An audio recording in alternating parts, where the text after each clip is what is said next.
133টাই উত্থাপন করব। আমরা 133টে নিয়ে কাজ করছি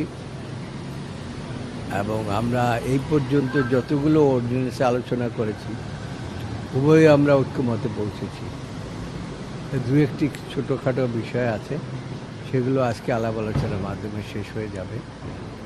আর যদি কারো কোনো অন্য আপত্তি থাকে তাহলে লিখিতভাবে তারা প্লেস করবে।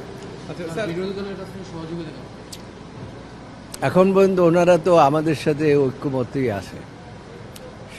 বিরোধিতার খাতিরে বিরোধিতা এখন ওনারা করেন না।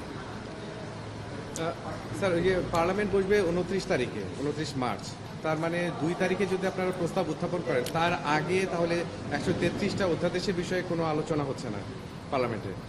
নতুন রিন গভীর থেকে পরিষ্কার করে কাপড়কে রাখে নতুনের মতো উজ্জ্বল। নতুন রিন অ্যাডভান্সড পাউডার। আমাদেরকে বলা হয়েছে পার্লামেন্ট থেকে 2 তারিখের মধ্যে এগুলো রিপোর্ট প্লেস করতে। আমরা আশা করি 2 তারিখের মধ্যেই এটা প্লেস করতে পারবো।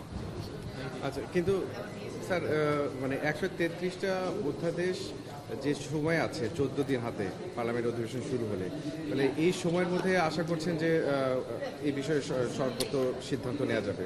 আমরা প্রত্যেককেই এর কপি, যতজন আমাদের সদস্য আছে মাননীয় সংসদ সদস্য, তাদের কাছে পৌঁছে দিয়েছি। এগুলো সবগুলোই তাদের কাছে আছে। তারা সবাই পড়াশোনা করেই আসে। সুতরাং যেহেতু পড়াশোনা করে আসে, সেই ক্ষেত্রে প্রত্যেকের এই নিজস্ব ওপিনিয়ন তারা দিতে পারে এবং সেখানে আমরা সেগুলো আলাপ আলোচনার মাধ্যমে আমরা সমাধান করার চেষ্টা করি। স্যার, কালকে তো 40টা এজেন্ডা নিয়ে আলোচনা হয়েছে, আজকে মানে নির্ধারণ হয়েছে কিনা? আজকে কতটি করতে পারবো এখনো তো বলা যাবে না, আরম্ভ হলে বলা যাবে।